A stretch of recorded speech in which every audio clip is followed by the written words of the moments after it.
Hey, Paul, it's Mike. Uh, it's not a question, but I would just before we started the meeting, or before I thought we were going to start the meeting, um, I was I overheard a little piece of YouTube video, and it was from a awake, supposedly awake teacher. That I'm not gonna, I don't know, I don't have an opinion about that one way or the other.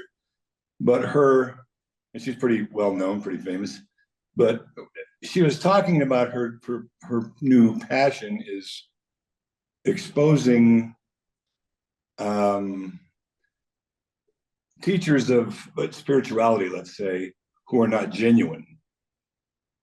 And ethics, spiritual ethics, is her thing. And I was thinking about that while we were before we started the satsang, and it was just sort of waving in, washing in and out. And I have a hard time seeing anything wrong with that. with if somebody thinks somebody's a not real or not a charlatan or teaching something that's not correct or whatever, what's wrong with that? Is there something wrong with that?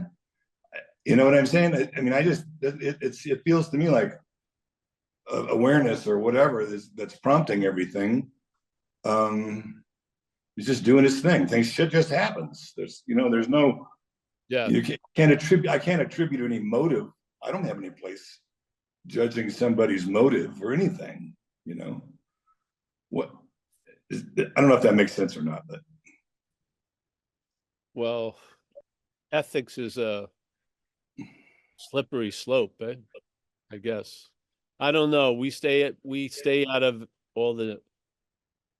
I learned something very profound from recovery, which is we don't have any opinions about outside stuff.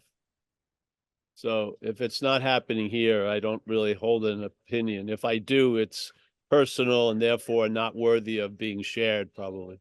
yeah. Well, So that's how it feels. That's how I it think feels. I think I've heard this before, but it was about people taking advantage of their position and doing some hanky panky in some ways. That's why they have the word ethics in there. Yeah. Maybe, So to yeah. be ethical doesn't mean it's not crazy wisdom or anything like that, but just to be ethical, Right. meaning because obviously we look at the message more as the messenger. Yes. Right. And so then the messenger is accredited with superpowers or whatever, or above all things. And there's a vacuum where things can get a little dicey, yeah? Because somebody who's in that position can use that position to affect others, yeah, or get things from other people. Yeah, it happens a lot remember, with Mm-hmm. all the, like the gurus and stuff in the 60s and 70s, and then they would explain to you that what they did was Leela, like the play, and to really just do what they say, not what they did. Yeah. But every one of them would do the same thing: sex, drugs, and something else. And you're figuring, why not be humble? That will fool us now. You know what I mean? But they had this whole thing going. And I think some people were feeling that because ethics means some kind of protocol for, you know, watch your behavior, so to speak. Yeah. Right. Yeah. But I don't know. But yeah.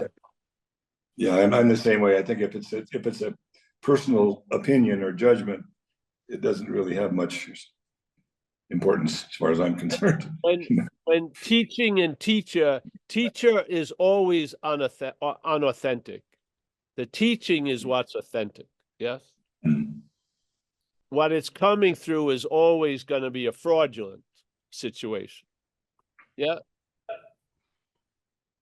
It's like those people, uh, I used to get these things on Facebook, and there was some people in Tibetan Buddhism that were recognized as enlightened. Yes. And everyone thought they were enlightened. Everything was great. And then as they aged, they got senile and they went into dementia. Yeah. Now, a number of people got very confused because they thought the body was representing an enlightened person. Yeah. Which it isn't. And then when that enlightened person became a senile, demented person, it was a little like weird, like what the fuck? But there was no person ever enlightened, and there's no person ever really demented. It's just something that's happening through the event. Yeah. Yeah. So the message is the key, I feel. Yeah. And the messenger is subordinate. Yes. Yeah. Some people may try to put the messenger at first, and then the ethics can go a little crazy. Yeah. Yeah. Like if someone says only, but it's whatever. Yeah. But I don't have any opinions on it, which I just shared about 20 opinions. But I don't have any really sticky opinions about it. If non-duality was a club, I would definitely get kicked out, probably. I would definitely be reprimanded for the cursing from the early days. Why the hell did you pick the title zenbitchslap.com? It's a little bit misogynist or something like that. I mean, Jesus Christ. Yeah. I don't see myself. I see myself as a hose. Yeah. I don't have any authority.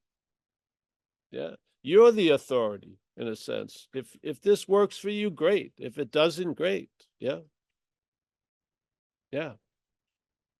I can only share where I am, but I don't, I mean, I would hate to be the one going authentic, unauthentic, authentic, unauthentic. Yes. Did you ever hear of Carlos Castaneda?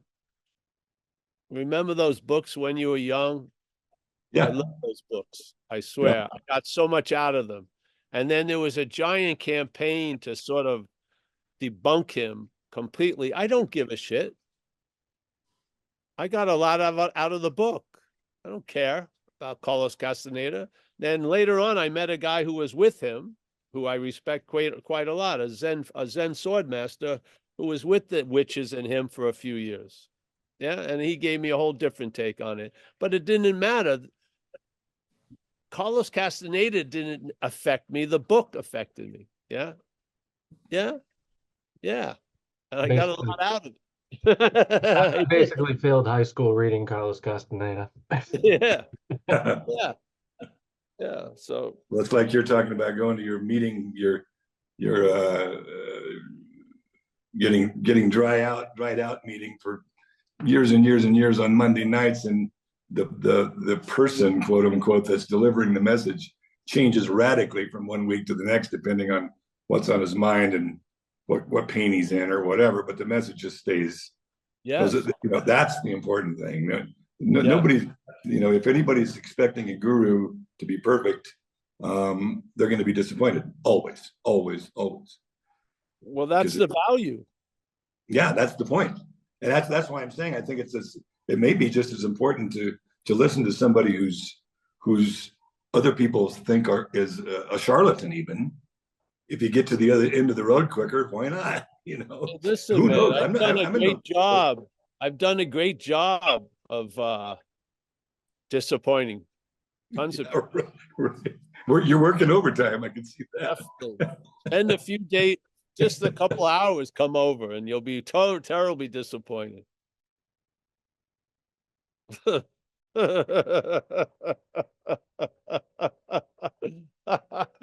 remember, you know how you stay special? You limit familiarity. In our little group, we're all familiar. A lot of us are very familiar with each other. We spent a lot of time with each other. We just had like, I was running a woman's retreat here, basically. There was like 12 women that we know from this thing came here for the weekend. And I was like we were going to stores in Haight-Ashbury, and I was telling the person at the store I was the bus driver and it's a female retreat. It was incredible. Yeah. Spent hours and hours with them. If you wanna be a real teacher, be very, very infrequent. Yeah. Get up before they get up and leave before they leave. Don't come out early. Stay there to the last minute. That will allow a mystique to grow. Yes. But if you, this one, it was against my whole career because people always come and visit me and they buy me lunch and dinner. The people that are here started that way. Now I have to buy them fucking coffee. I haven't had a free lunch in years here.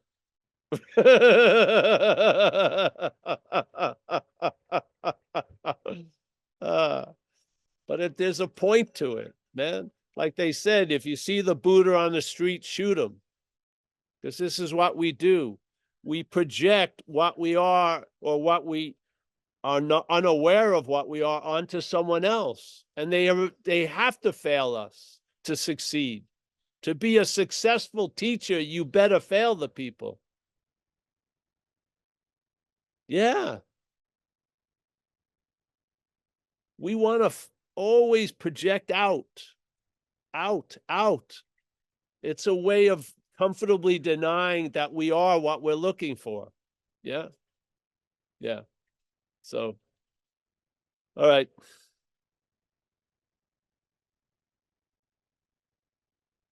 See this, listen, Mike or whoever. Let's say we had a money thing here, huge money thing. Just like here, where I am, I'm hearing the chimes, but you can hear the chimes. But if you paid me a certain amount of money, then I would open the third ear instead of the third eye, and then you'd hear the chimes. I have a little thing. But nothing is secret. It's the open secret. It's the gateless gate. Yeah. Nothing is being kept from us. Yeah. It's right here in plain sight. But it would be trippy, eh? All right, Bitterman donated $50. He gets chimes. I think I hear him. Start with only the left ear first. Sends me another 50, right ear, stereo. He looks like he can hear it. I can tell by looking. He looks like he can hear it. And but the funny thing is, if you stop listening to me, you'd hear the chimes inside. Yeah. No, I don't mean now. I mean if I was doing the little money thing. Yes. Yeah. It's like the lady, the story about the woman had this lovely necklace. It's a famous story. And then she loses it and she gets really bummed out. She loves that necklace and stuff. And she's complaining to all her friends. And then they decide to join together and they're going to look for the necklace. And they spend a lot of time. They can't see shit.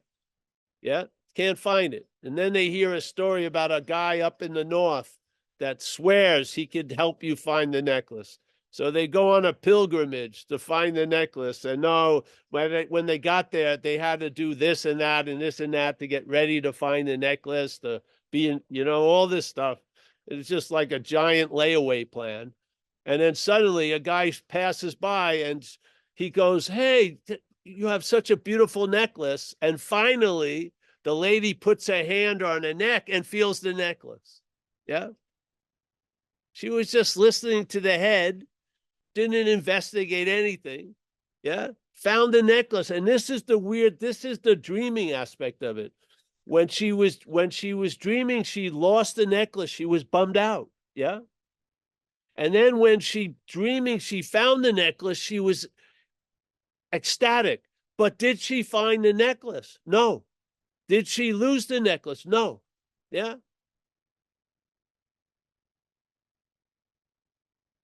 So that ecstaticness was part of the dreaming because it was based on finding something that was never lost. Yes.